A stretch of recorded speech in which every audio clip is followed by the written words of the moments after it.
Hey up! So today, time for some more additions to Norman the Classic 350, and we're going to be showing you how to fit the bash plate, the CNC adjustable brake and clutch levers, and the rear rack, all from those wonderful people at Hitchcocks.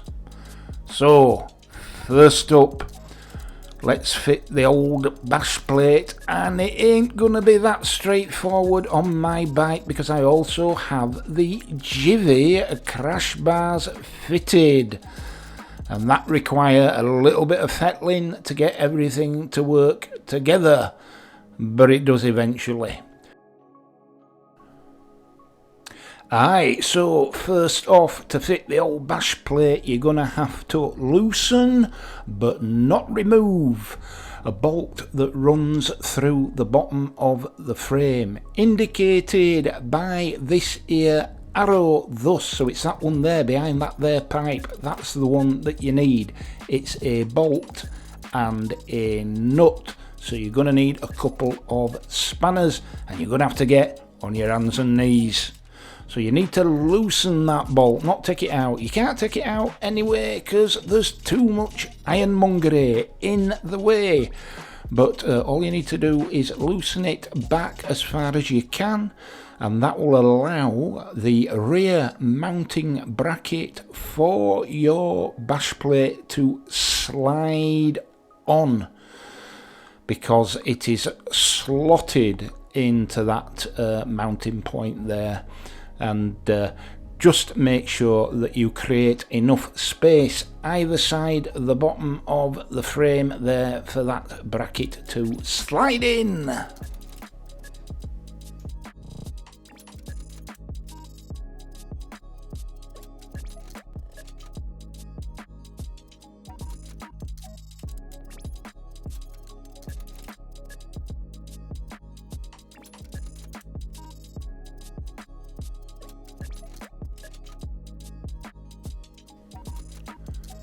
So as you can see, then there's got to get on hands and feet, in fact onto the old back and virtually under the bike to be able to slide that bracket on. It is pretty obvious what you need to do, to be fair, but I can't possibly get the camera under there to show you exactly what fits where, but it is pretty obvious, I assure you.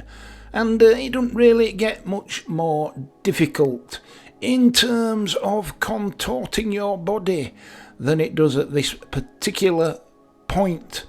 However, as I said, when it comes to fitting the front bracket, if you have the Givi engine bars fitted like I do, you're going to have to be doing a little bit of fettling. So here's belly pan, mine's a black 'un, as you can see. You can get a silver coloured one, and your next job is to put these here 4 grommets into their respective orifices, top and bottom of that there bash plate. Give them a squeeze in. I managed to do it without any lubrication, but if I wants to lubricate away. But I managed without any assistance whatsoever to pop them in and get them secured in the correct place. So do that times 4.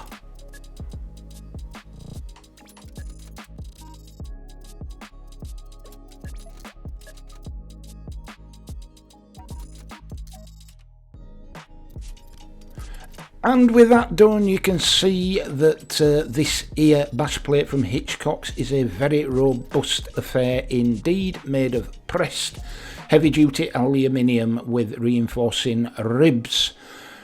Top class bit of kit without a doubt. Now then, if you've got the Givi crash bars fitted as I do, this is the time to get a bit of fettling done. If you don't have the crash bars fitted, this bit's a lot easier. But what you've got to do is you've got to loosen off completely all 3 retaining bolts and nuts on the Givi crash bars to allow you room to fit in the front mounting bracket. So you can't get away with just loosening the one. You need to loosen everything, because you're going to need to pull those crash bars out to either side to allow you to fit in the front mounting bracket. So a little bit of a faff, but managing it at the end of the day with a slight modification I had to make, which was purely to use a thinner washer on the nut that you can see there to allow for sufficient thread length on the fixing bolt, so as to be able to fit in the bracket. With the original washer in place, which is quite a thick washer, there wasn't really enough thread to get the bolt started again once the bracket was in place. Hope that makes some sense. So then next job is to fit the 4 metal collets into the rubber grommets fixed in place earlier. So 4 of them, they're metal inserts, collets, and then your next job is to attach the rear of the bash plate to the rear bracket using the Allen bolts provided in the kit. So that's gonna have to get on the back again. And again, apologies, absolutely impossible to get the camera in here whilst I attach the rear of the bash plate to the rear mounting bracket with the 2 bolts provided, but it's very straightforward indeed. Just don't tighten them all the way up just yet, because you're going to require some manoeuvrability up front to get the bash plate to match up with the front bracket once you've got it in place. So then, once you've got front bracket in place, it's a matter of just finagling the position of that front bracket until you can get the front of the bash plate to match up with the holes in the front mounting bracket, and just finger tighten them there 2 remaining Allen bolts that come with the kit.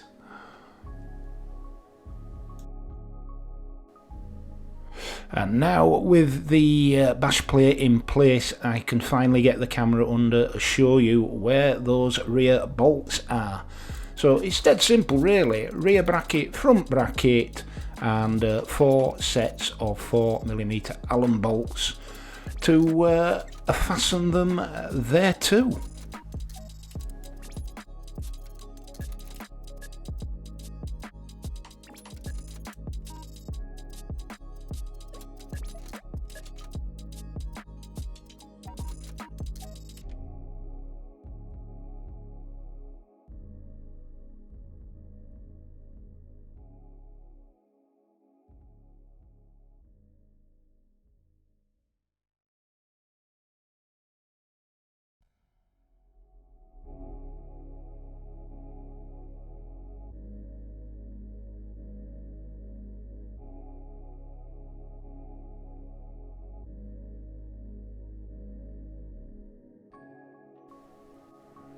Right now, time to turn our attention to the rear rack fitting, and if you have the 2-seat configuration, as I do on my classic 350, you're going to have to remove that there rear grab handle, which is held in place by 4 6mm Allen bolts. So you're going to need a 6mm socket or Allen wrench, 2 bolts either side. Loosen those off, take them out and remove the old grab handle.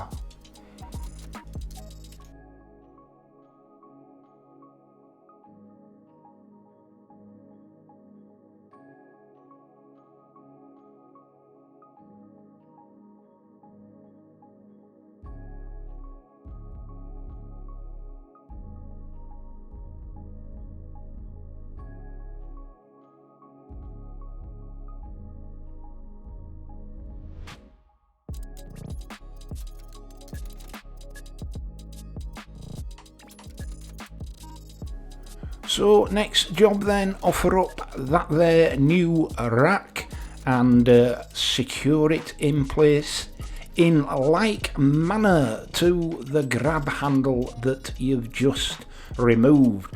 And it's a bit of a bugger getting them 4 bolts to line up, but they do line up eventually. That's gonna just have to persevere like the very devil to be able to get that thing in place and secure all the 4 bolts.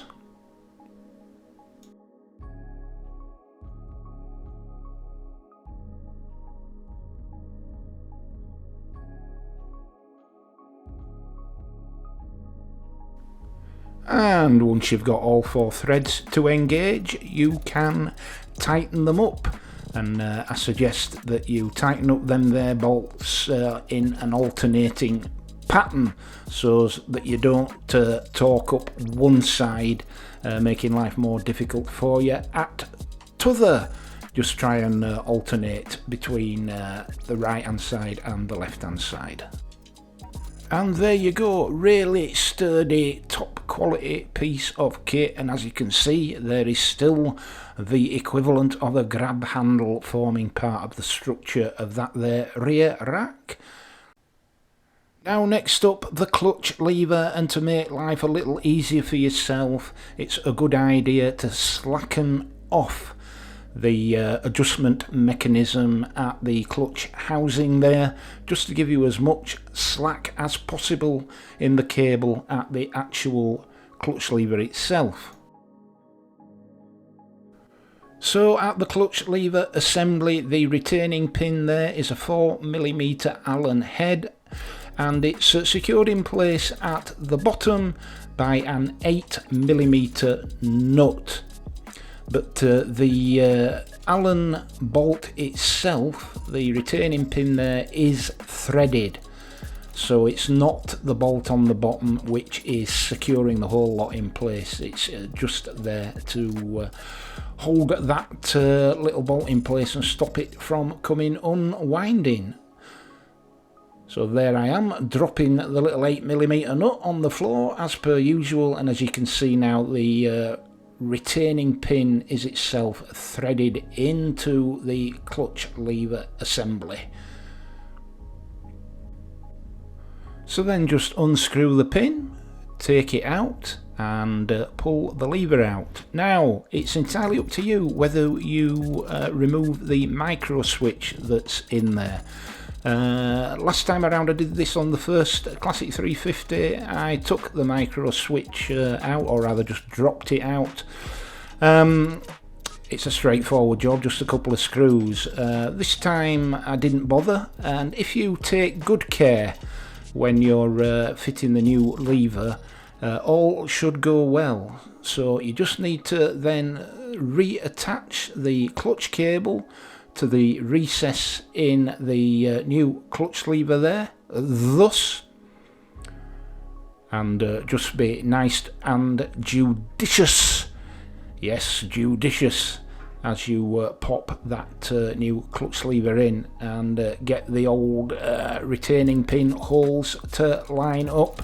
Yeah, just be careful not to compromise the micro switch that's in there. Then you can replace the pin, 4mm Allen pin, secure it back in place, and then it's just a matter of reattaching the 8mm locking nut underneath.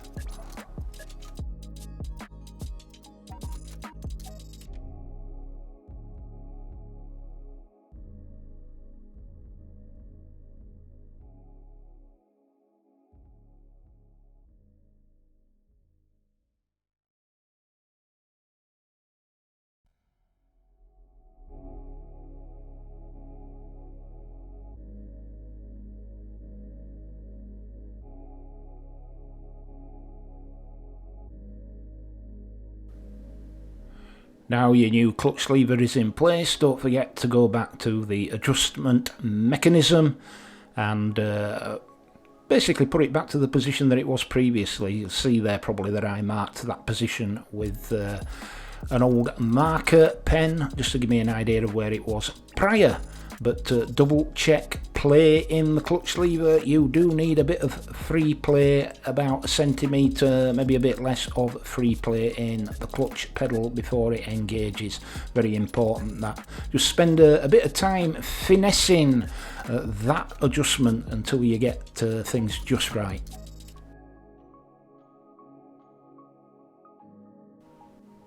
Right, turning our attention now to the brake lever, and again a 4mm Allen locating pin there, and this time with a 10mm nut securing it underneath, which I've already removed. So just wind out that pin, pop it out, and that will allow you to remove the original brake lever. Of course, the levers on the bike, the OEM levers, non-adjustable, but these lovely CNC Hitchcocks levers are several stage adjustable, so a much better option for you in my opinion, and available in either a black anodized finish or a silver finish, but both top quality and not expensive at about the 30 quid touch.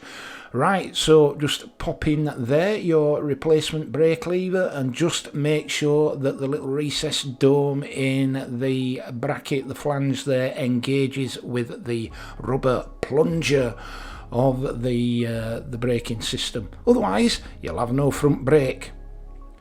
Right, and once you've got that lined up, it's a dead simple matter of popping back the old retaining pin and securing it back in place.